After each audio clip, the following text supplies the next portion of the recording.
Hello everyone, welcome to my YouTube channel. In this video, we are going to solve 30 questions of English of REET exam. This video is going to help to those students who are preparing for REET exam as well as other teaching exams. So let's start. First question 61.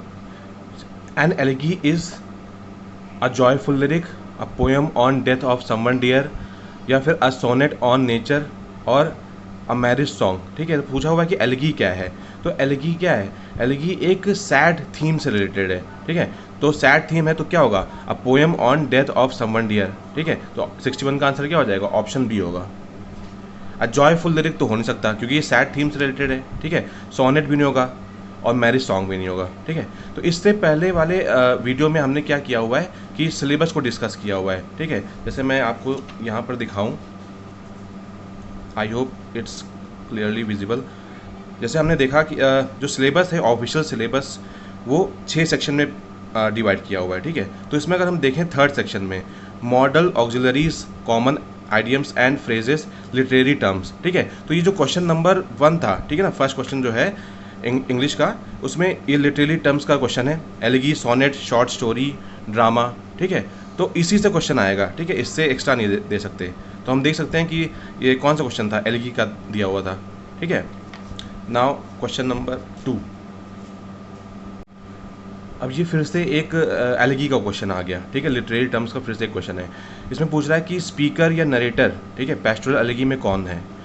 क्या है answer? Shepherd, sculpture, painter या फिर musician. ठीक है, तो question number 62 का answer क्या हो जाएगा? बहुत ईजी है, शेफर्ड हो जाएगा. 62 का answer option B. Okay, now question number 63. Dash is the rhyme scheme of English sonnet.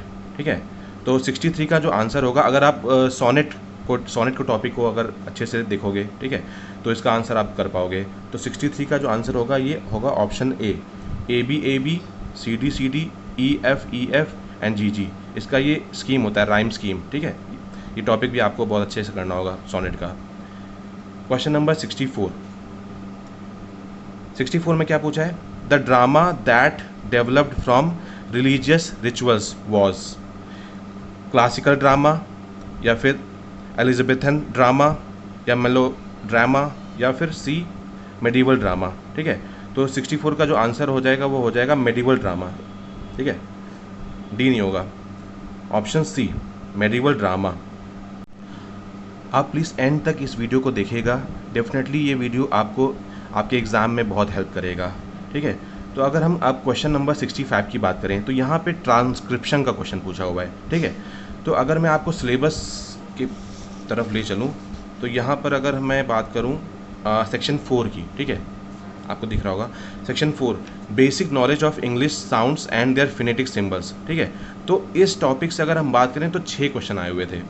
I think इस बार इतने क्वेश्चन आने का चांस कम है, लेकिन बट वी नेवर नो, कुछ भी आ सकता है क्योंकि सिलेबस में दिया हुआ है. ठीक है, तो अब आते हैं हम लोग क्वेश्चन पे. ठीक है, तो इसमें पूछा हुआ है कि बेरी का करेक्ट ट्रांसक्रिप्शन क्या होगा. ठीक है, तो इसका जो आंसर होगा 65 का आंसर हो जाएगा ऑप्शन सी BURY. ठीक है ना, बरी हो जाएगा इसका आंसर. Question number 66. अब ये अगेन ट्रांसक्रिप्शन का क्वेश्चन आ गया. ठीक है, फिनेटिक सिंबल और ट्रांसक्रिप्शन का क्वेश्चन है. Exist is transcript as. ठीक है, ऑप्शन ए. इसका 66 का आंसर क्या हो जाएगा? ऑप्शन डी हो जाएगा. ठीक है, सी नहीं होगा, 66 का आंसर क्या होगा? Option D IGZIST exist. ठीक है, exist is transcript as exist. 67. The correct transcription of virtue. ठीक है, वर्च्यू का करेक्ट ट्रांसक्रिप्शन क्या होगा? 67 का आंसर क्या हो जाएगा? 67 का आंसर होगा ऑप्शन बी. ओके, तो हम देख रहे हैं कि ट्रांसक्रिप्शन के कई सारे क्वेश्चंस आए हुए थे. Question number 68. Remedial classes play an important role for society, bright students और इंटेलिजेंट वंस या फिर डिजेबल्ड वंस. ठीक है, तो इसका करेक्ट आंसर क्या हो जाएगा? इसका करेक्ट आंसर होगा 68 का ऑप्शन सी. ठीक है, डिजेबल्ड वंस. अच्छा, ब्राइट स्टूडेंट्स तो हो नहीं सकता, इंटेलिजेंट वंस ये भी नहीं हो सकता. ठीक है, आप सोसाइटी और डिजेबल्ड वंस, इन दोनों में थोड़ा कन्फ्यूज़न हो सकती है, ठीक है। तो अगर हम बात करें सोसाइटी, तो सोसाइटी भी कोई बुरा ऑप्शन नहीं है, ठीक है, क्योंकि अल्टीमेटली हेल्प तो कर रहा है ना सोसाइटी को, ठीक है। बट अगर हम ऑफिशियल आंसर की बात करें तो आंसर इसमें जो बोर्ड ने दिया था डिजेबल्ड वंस दिया था, ठीक है। तो सपोज ये क्वेश्चन अगर रिपीट होता है, ठीक है, तो आंसर आप 68 का ये डिजेबल्ड वंस ही लगाइएगा, ठीक है। Question number 69, an important feature of N adequate evaluation, ठीक है। तो इससे पहले वाले क्वेश्चन की अगर बात करें तो रिमेडियल क्लास का पूछा हुआ था क्वेश्चन, ठीक है। यहाँ पर इवेल्युएशन का क्वेश्चन पूछा है। तो अगर हम सिलेबस पर फिर से अगर नज़र डालें तो आप देख सकते हो ये लास्ट जो सेक्शन है method of evaluation remedial teaching, तो डायरेक्ट देखो दो क्वेश्चन यहाँ से पूछा हुआ है। क्वेश्चन नंबर जो 68 और 69 है सीधा यहाँ से पूछा हुआ है, रिमेडियल टीचिंग और इवेल्युएशन का, ठीक है। तो इसका आंसर क्या हो जाएगा, इसका जो आंसर होगा 69 का, इसके दो आंसर होंगे, ठीक है। इट इज़ अ डायग्नोस्टिक और जो ऑप्शन सी है ये भी होगा, ठीक है ना। दोनों आंसर होंगे, बोर्ड ने इन दोनों आंसर को कंसिडर किया है, ठीक है। तो इसलिए इसका मतलब है कि इसका जो नंबर है सबको दिया गया होगा, ठीक है। क्वेश्चन नंबर 70 एक अनसीन पोएम का क्वेश्चन है, बहुत बहुत ईजी क्वेश्चन आया हुआ है, ठीक है। तो second line is an example of, ठीक है। लाइन क्या है, like a child that has cried all night, second line है। तो बहुत सिंपल है, एज हमें पता है कि सिमिली में क्या होता है कि एज और लाइक का यूज़ करते हैं, तो 70 का आंसर क्या हो जाएगा, ऑप्शन ए सिमिली, ठीक है। तो अगर आप सिलेबस में देखो, ठीक, आप अगर चाहो तो इस वीडियो से पहले मैंने सिलेबस को डिस्कस किया हुआ है, ठीक है। तो इस वीडियो के बाद आप उस वीडियो को भी देख लीजिएगा, ठीक है। तो उसमें सिलेबस को मैंने बहुत अच्छे से आपको बताया हुआ है। अब आते हैं हम नेक्स्ट क्वेश्चन पे, question number 71, metaphor is defined as 71 far fetched simile, या फिर इम्प्लाइड सिमिली, या फिर कोवर्ट सिमिली, या फिर एक्सप्लिसिट सिमिली। तो ये भी आंसर किसका है, 71 का आंसर क्या हो जाएगा, ऑप्शन बी, मेटाफर को इम्प्लाइड सिमिली भी कहा जाता है, ठीक है। तो अगर ये आप ये जो टॉपिक है मेटाफर, पर्सोनिफिकेशन, एसोनेंस, राइम, ये सब पढ़ोगे ना, तो तब ये आपको बहुत अच्छे से क्लियर हो जाएगा। Okay, next question number 72, dash is an example of personification in the above lines, ठीक है। तो ये भी बहुत ईजी है, पर्सोनिफिकेशन का क्वेश्चन पूछा हुआ है, तो क्या हो जाएगा, अगर इसमें आप देखो, the wind lies asleep in the arms of the dawn like a child that has cried all night, ठीक है। तो यहाँ पे किसको पर्सोनिफाई कर रहा है, सिंपल है, विंड को कर रहा है, ठीक है, ना ही चाइल्ड की बात हो रही है, ना नाइट दैट, ठीक है। तो 72 का आंसर बहुत ईजी है, क्या हो जाएगा, wind. Okay, next question number 73, blank verse is an iambic pentameter, ठीक है। तो अब ये अगेन ये किसका क्वेश्चन है, ये लिटरेरी टर्म्स का क्वेश्चन है, ठीक है। तो लिटरेरी टर्म्स आप देख सकते हो कि फिर से कई क्वेश्चन पूछे हुए हैं, तो ये टॉपिक भी आपको बहुत अच्छे से करना है अगर अभी तक नहीं किया है, बिकॉज आपका एग्ज़ाम तो आने वाला है 23 और आई थिंक 24 को है, ठीक है। तो इसका आंसर क्या हो जाएगा, blank verse is an iambic pentameter without rhyme, ठीक है। 73 का आंसर क्या हो जाएगा, option A, without rhyme. Next question 74, O wild west wind the breath of autumn's being, the above lines contains personification या and alliteration, simile and alliteration, या फिर personification and simile, metaphor and personification, ठीक है। तो इस question का answer होगा personification and alliteration, ठीक है। तो 74 का आंसर क्या है, ऑप्शन ए। हम यहाँ पर देख सकते हैं एलिट्रेशन तो होगा ही बिल्कुल, ठीक है ना, वाइल्ड वेस्ट विंड, सिंपल दिख रहा है कि वाह वाह वाह वाह का साउंड है, ठीक है, तो अलिट्रेशन हो जाएगा, और इसमें पर्सोनिफिकेशन की बात भी हो रही है, ठीक है। तो 74 का answer option A. Now question number 75, dash I was no better than a dead man, I was alive and was able to reach the shore, ठीक है।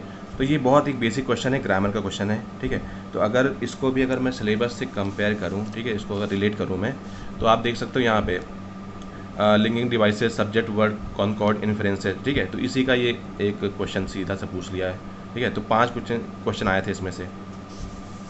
नाउ कमिंग टू क्वेश्चन, तो इसका आंसर क्या हो जाएगा, दो I was no better than a dead man, I was alive and was able to reach the shore, बहुत simple था। 75 का आंसर ऑप्शन ए। ओके, तो आगे बढ़ने से पहले मैं आपसे एक चीज़ और कहना चाहता हूँ कि जैसे कि कुछ क्वेश्चंस पूछे हुए हैं जो ट्रांसक्रिप्शन के, ठीक है। तो आपको कुछ लोग ये कहेंगे कि ये तो सिलेबस में नहीं था, ठीक है। तो आप ये देखो कि जो सेक्शन 4 है यहाँ पे basic knowledge of English sounds and their phonetic symbol है, ठीक है। तो ये पूछा हुआ है इसमें, तो ये एक तरीके से उसी का पार्ट है। तो आपको एग्ज़ाम में ऐसा लग सकता है कि जो कुछ क्वेश्चंस हैं वो आउट ऑफ सिलेबस हैं, ठीक है। तो आपको मेंटली आपको प्रिपेयर होना पड़ेगा उस टाइप क्वेश्चन के लिए। जैसे केवीएस में भी कुछ ऐसे क्वेश्चंस आ जाते हैं जो आपको लगेगा कि आउट ऑफ सिलेबस है, ठीक है। बट अगर हम देखें तो जो ट्रांसक्रिप्शन है वो भी फिनेटिक सिम्बल्स का ही एक तरीके से पार्ट है, ठीक है। तो आप इग्नोर नहीं कर सकते हो, क्योंकि अगर ऐसा होता तो सबको फिर क्योंकि 5-6 क्वेश्चन पूछे हुए हैं इसके, तो सबको फ्री के नंबर मिल जाते उसमें, ठीक है। Next question number 76। तो ये ग्रामर का बहुत सिंपल क्वेश्चन पूछा हुआ है, ठीक है। Meselson dash and infectious disease, ठीक है। तो मीसल्स यहाँ पे प्लूरल नहीं है, यहाँ पे डिजीज़ की बात हो रही है, ठीक है। मीसल्स एक डिजीज़ है तो वो सिंगुलर है, तो 76 का आंसर आर नहीं हो जाएगा। 76 का आंसर क्या होगा? Option B is. Measles is an infectious disease, okay. Question number 77। My friend and his father dash meeting us tomorrow, ठीक है। तो यहाँ पर अब दो लोगों की बात हो रही है, तो सिंपल 77 का आंसर क्या हो जाएगा? Are. My friend and his father are meeting us tomorrow. तो 77 का answer option A. Question number 78। The fisherman cast his net for 2 whole days but dash not get a good lot, ठीक है। तो जो fisherman था वो net डाले हुए था, मतलब पास्ट टेंस की बात हो रही है, तो सिंपल इसका 78 का आंसर क्या हो जाएगा? यहाँ पे ऑप्शन सी कुड हो जाएगा। The fisherman cast his net for 2 whole days but could not get a good lot, ठीक है। मे नहीं होगा इसका आंसर, इसका आंसर क्या होगा? Could. Question number 79। Ravi's uncle guided him how he dash attempt his test, ठीक है। तो Ravi's uncle guided him how he should attempt his test. 79 का answer option B. Question number 80। Flying in the face of means, ठीक है। Flying in the face of means का answer क्या होगा? 80 का जो आंसर बोर्ड ने दिया हुआ है ये इंसर्ट दिया हुआ है, ठीक है। Option D insert. But flying in the face of का डायरेक्टली अगर मतलब निकालें तो इंसर्ट मतलब नहीं होता, ठीक है। बट बोर्ड ने दिया आंसर तो इसको मानना पड़ेगा, ठीक है। तो 80 का आंसर इनडायरेक्टली इंसर्ट होगा, ठीक है। Now question number 81। Bye fits and starts means, ये सिंपल था, ठीक है। Bye fits and starts means ये इरेगुलर की बात हो रही है, ठीक है ना।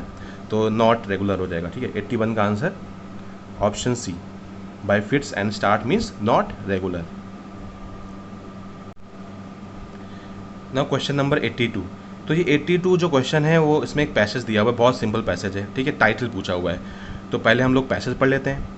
Watching television for a long time could lower academic performance, it steals away the reading time, time management is about self discipline, time must be managed between filled and unfilled time, ठीक है। तो यहाँ पर है question dash may be an appropriate title for the given extract, क्या होगा? Discipline होगा, self respect, television या फिर टाइम मैनेजमेंट। तो आप अगर इस पैसेज को पढ़ो, ठीक है, तो जैसे यहाँ पे हर टाइम टाइम मैनेजमेंट की बात हो रही है। देखो जैसे watching television for a long time could lower academic performance, ठीक है। तो अगर बहुत देर तक आप टीवी देखोगे तो ठीक है, तो आप अपना टाइम वेस्ट करोगे, ठीक है। तो it steals away the reading time, यहाँ भी टाइम है। Time management is about self discipline, time must be manage. तो हर जगह क्या है, तुम्हें अप्रोप्रिएट टाइटल क्या हो जाएगा? सिंपल 82 का आंसर क्या हो जाएगा? Option C time management topic हो जाएगा, okay. 83। The linking devices used in the above extract belong to, ठीक है। तो ये लिंकिंग डिवाइसेस का क्वेश्चन है। फिर से मैं सिलेबस को दिखा देता हूँ, आप लोग भी देख रहे हो कि सिलेबस बार बार क्यों दिखा रहे हैं, बट इम्पॉर्टेंट है काफ़ी। तो लिंकिंग डिवाइसेस की अगर बात करें तो ये कहाँ पर है? ये रहा लिंकिंग डिवाइसेस, ठीक है। तो अनसीन प्रोज ऐसे देखो दिया हुआ लिंकिंग डिवाइसेस, तो उसका भी एक क्वेश्चन मैंने दिखा दिया आपको। या मैं क्यों कर रहा हूँ, रिलेट करवा रहा हूँ आपको, ठीक है, कि सिलेबस के अकॉर्डिंग ही आपको पढ़ना चाहिए, उसी से हेल्प होगी और एग्ज़ाम उसी से निकलता है, ठीक है। तो 83 का आंसर क्या हो जाएगा? लिंकिंग डिवाइसेस में पूछा हुआ है, तो 83 का आंसर हो जाएगा ऑप्शन डी, हम ये तो पढ़ लेते हैं, his father never starved but he couldn't cast any doubt on the story so he had to make an effort to hold his tongue. तो यहाँ पर आप देखो कि बट और सो को अंडरलाइन किया हुआ है, ठीक है, बट और सो को अंडरलाइन किया हुआ है। तो अब यहाँ से आप देखो कि सो की अगर बात करें, ठीक है ना, तो एक रिजल्ट की बात हो रही है, ठीक है ना, तो इसमें आपको सीधा आंसर लग जाएगा कि हाँ कंसिक्वेंस तो होगा, ठीक है ना। कंसिक्वेंस में क्या होता है, रिजल्ट की बात होती है। और इसमें कॉन्ट्रास्ट है। कॉन्ट्रास्ट क्या होता है, कॉन्ट्रास्ट में हम लोग क्या करते हैं, एक तरीके से कंपैरिजन करते हैं दो चीज़ों के बीच में डिफरेंस अगर हो, ठीक है। तो अगर यहाँ पे बात करें बट यूज़ हो रहा है, ठीक है, his father never starved but he couldn't cast any doubt on the story. तो बहुत ही सिंपल है, इसका आंसर क्या हो जाएगा 83 का, option D, contrast and consequence, ठीक है ना। Question number 84। अब आप देखिए फिर से आपका फेवरेट टॉपिक आ गया, ट्रांसक्रिप्शन का क्वेश्चन, ठीक है। तो एडजस्ट इज ट्रांसक्रिप्ट एज, तो 84 का आंसर पता है क्या होगा, इसका आंसर होगा ए ऑप्शन। यहाँ पर डी पता है क्या, साइलेंट है। आप यहाँ पे देखो एडजस्ट, ठीक है, यहाँ पे डी को नहीं पढ़े, एडजस्ट पढ़ेंगे, एडजस्ट, ठीक है। तो 84 का answer option A. Number 85, velar is the sound found by, ठीक है। तो अब ये किसका है टॉपिक, बताओ। ये फिनेटिक सिम्बल्स का है, ठीक है। तो सब कुछ आप देख रहे हो कि मैं आपको कंपेयर करा रहा हूँ, ठीक है ना, रिलेट करा रहा हूँ कि कौन सा टॉपिक किससे मैं दिखा भी देता हूँ। ये देखो, ये देखो, basic knowledge of English sound and their phonetic symbols, ठीक है। तो इसका ये क्वेश्चन आ गया। तो इसका आंसर क्या होगा, velar is the sound found by, हम लोग ये जो साउंड होती है पता है कैसे होती है, ये इसका ऑप्शन होगा D, the back of the tongue का यूज़ करते हैं हम लोग, और सॉफ्ट पैलेट का यूज़ करते हैं, ठीक है। The back of the tongue and the soft palate, इसका आंसर हो जाएगा 85 का, option D. Question number 86, sound फा व, ठीक है ना, ये थीटा है, थीट ठ, ठीक है, रा साउंड, ठीक है ना, एटसेट्रा आर, ये क्या है, ये फ्रिकेटिव्स हैं, ठीक है ना। तो ये भी उसी टॉपिक का क्वेश्चन है। 86 का आंसर क्या हो जाएगा, option C, fricatives. Question number 87, which of the following plays the basic role in learning a mother tongue, क्या होगा, मोटिवेशन, हैबिट फॉर्मेशन, पर्पस, या फिर नेचुरलनेस, ठीक है। तो बहुत ही सिंपल क्वेश्चन है, मदर टंग की बात हो रही है, ठीक है ना। कौन सा इसमें इंपॉर्टेंट रोल प्ले करेगा, ठीक है, इन लर्निंग अ मदर टंग। तो नेचुरली तरीके से आता है, जैसे आप उसकी बात करो, नॉम चॉम्स्की की बात करो, ठीक है, तो एक्वायर्ड करते हैं हम लोग, हमारी इनेट एबिलिटी की बात होती है, ठीक है। तो 87 का इसका आंसर क्या हो जाएगा, ऑप्शन बी हो जाएगा। बहुत बहुत सिंपल क्वेश्चन था। अब हम लोग आते हैं question number 88, dash is one of the chief characteristics of communicative approach, ठीक है, dash is one of the chief characteristics of a communicative approach. तो ये भी बहुत सिंपल है। Examples are given to make the things clear, नहीं। It does not need train teachers, अरे नहीं, ट्रेन टीचर्स की तो ज़रूरत होती है। C learner learns the target language as a mother टंग, या फिर text book plays an important role. तो इसका जो बेस्ट अगर ऑप्शन हम देखें, ठीक है ना, 88 का आंसर, तो ऑप्शन सी होगा। कुछ आंसर आपको लग सकते हैं कि शायद ये भी हो सकता है, ठीक है, बट जो जो बेस्ट इसमें आंसर होगा क्या होगा, learner learns the target language as mother tongue is one of the chief characteristics of communicative approach. Okay okay, question number 89, ठीक है, विजिबल है ना, हाँ विजिबल है। 89, लिंग्विस्टिक वेरिएबिलिटी और multilingualism is a dash to acquire the knowledge of foreign language, ठीक है। तो ये क्या है, ये एक बून है,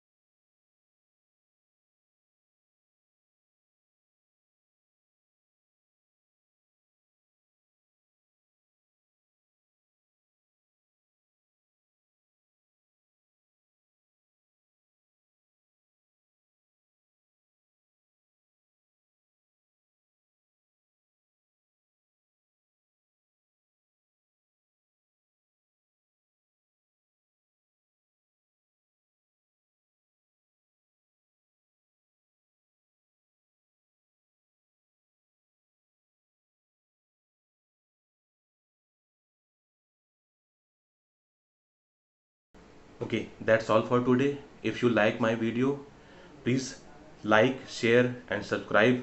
And one thing, अगर आपको कुछ भी अगर फीडबैक देना हो तो please write in the comment box. Thank you.